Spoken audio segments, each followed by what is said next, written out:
irmãos, saudações em Cristo. Desejamos a graça e a paz de Cristo a todos.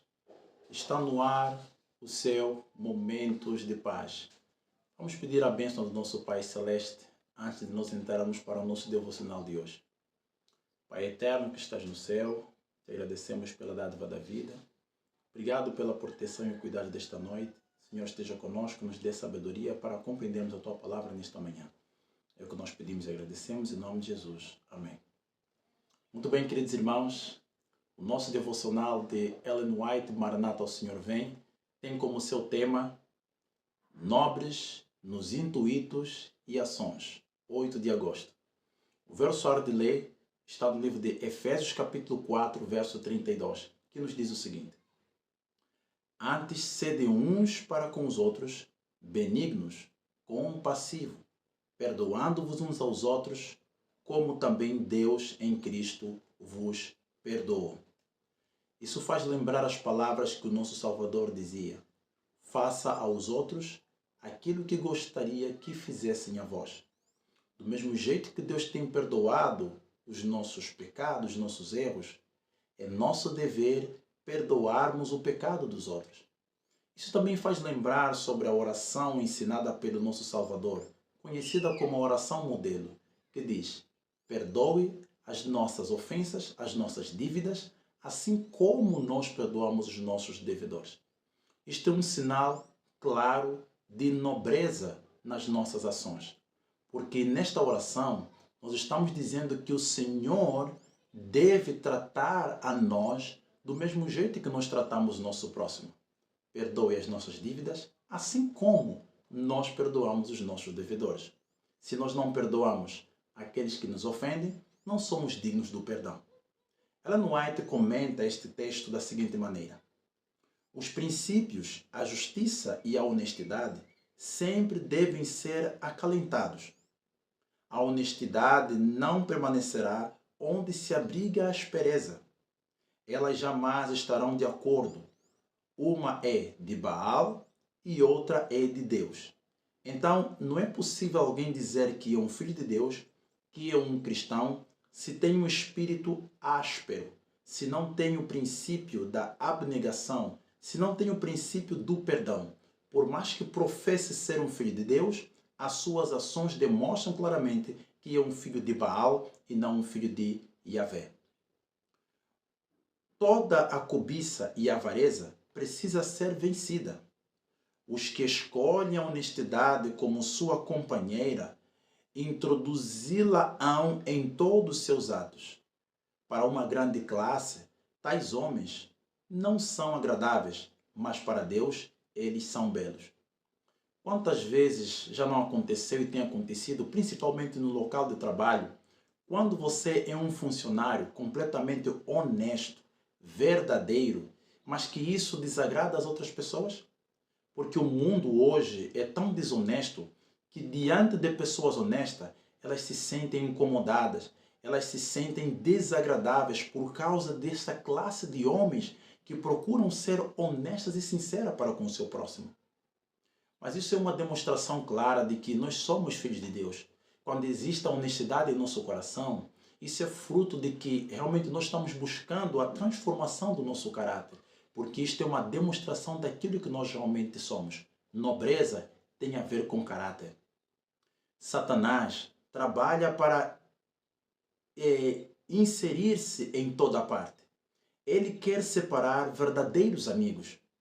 Há homens que sempre estão falando e bisbilhotando e dando falso testemunho, lançando as sementes da discórdia e causando disputas. O céu considera esta classe como os mais eficientes servos de Satanás. Nós não precisamos fazer parte desta classe, de pessoas que causam dissensões, de pessoas que ficam bisbilhotando a vida alheia, dando falso testemunho com relação ao nosso próximo. Mas o homem que é diferente encontra-se numa posição muito menos perigosa do que quando é adulado, elogiado por alguns de seus esforços que parecem ser bem-sucedidos. O louvor de pretensos amigos é mais perigoso do que a censura. Sim, nós gostamos muitas vezes daquelas pessoas que nos elogiam. A tendência do ser humano, por causa do ego, por causa do eu, do egocentrismo, eles preferem pessoas que elogiam e não querem ouvir pessoas que o advertem. Isso não é diferente hoje.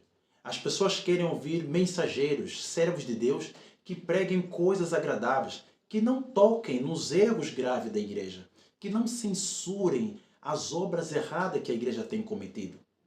Mas nós precisamos entender que a correção é uma prova clara, demonstrativa de que nós amamos nosso servo, o nosso companheiro. Todo homem que enaltece a si mesmo remove o brilho de seus melhores esforços.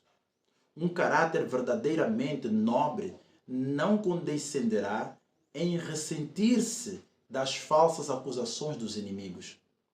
Toda palavra proferida se torna inofensiva, pois ele fortalece o que não pode destruir, isto é, o seu caráter. O Senhor quer que seu povo esteja firmemente unido com Ele. O Deus de paciência e amor, todos devem manifestar em sua vida o amor de Cristo. Que ninguém se aventure a depreciar a reputação ou a posição de outrem. Isso é egoísmo. O que é que nos é chamado aqui? Que ninguém se aventure a depreciar a reputação de outrem. Isso chama-se egoísmo. Eu tenho dito que você tem o direito de discordar daquilo que eu venho dizendo. Você tem o direito de discordar de tudo quanto eu digo, de tudo quanto eu penso. Você tem o direito de discordar, mas você não tem o direito de falsificar as minhas informações. Você não tem o direito de falsificar a minha fala. Todos nós temos direito de concordar ou não concordar com alguém. Nós precisamos respeitar a posição do nosso próximo. Isso chama-se nobreza. E realmente, como cidadãos do reino, nós somos filhos da nobreza. E os filhos da nobreza são pessoas de caráter, são pessoas de princípio, porque o caráter de Cristo é um caráter nobre. Não faleis nunca desdenhosamente de algum homem, pois ele pode ser grande aos olhos do Senhor, ao passo que aqueles que se sentem grandes talvez sejam poucos estimados por Deus devido à perversidade de seu coração. Quantas vezes nós não temos a tendência de julgarmos mal as pessoas que nos achamos serem inferiores a nós? Precisamos entender que para Deus não existem pessoas inferiores nem pessoas inferiores. Superiores e inferiores é uma ideia que apenas está na cabeça do ser humano falível. Para Deus existem instrumentalidades diferentes com capacidades diferentes.